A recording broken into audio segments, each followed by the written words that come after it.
Hi betting experts, on Tuesday the 27th of July. First of all, look back at our two bets at Ayr. On Monday we come down south, Glorious Goodwood, the Qatar Goodwood Festival, 5 brilliant days of racing.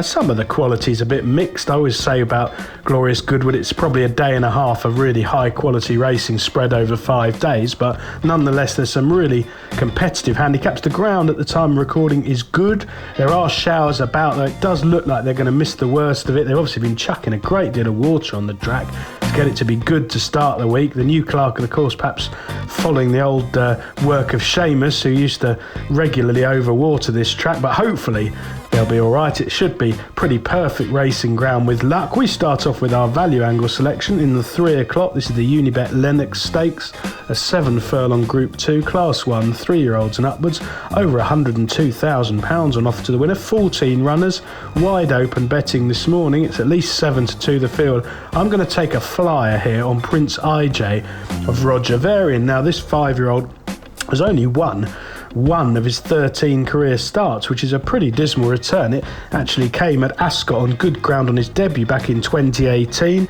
He's been fairly highly tried since then in listed and group company.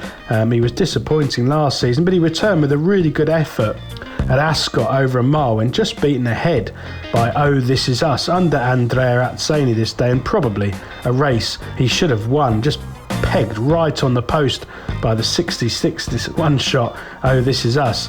There's nothing wrong with that form. There's been winners come out of the race in behind. Next time out he went to Ascot outclassed in a Group 1, sent off 50-1. If you watch the run back, he didn't settle at all.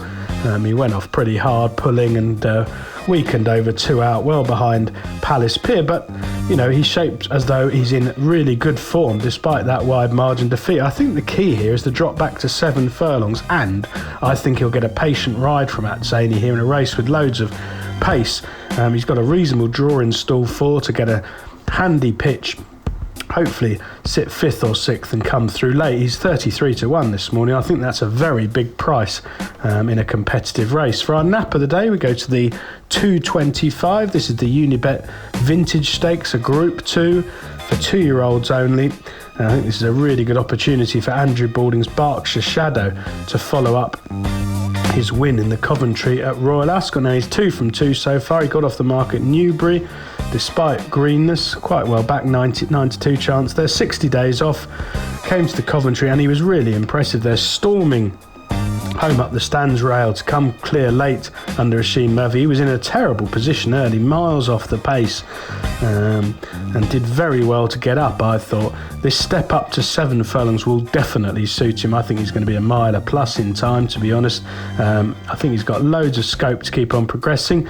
He has to give way to the Acropolis down the bottom, but he's become very disappointing. I'll be surprised if he can win. The main danger looks to be Lusail of Richard Hannon, a yard, absolutely flying. This one's 3 from 4 so far, scrambled home 19 days ago, but is a progressive, tough performer who seems sure to go well. But I think Berkshire Shadow's got loads of scope, and I'm confident he can maintain his unbeaten record.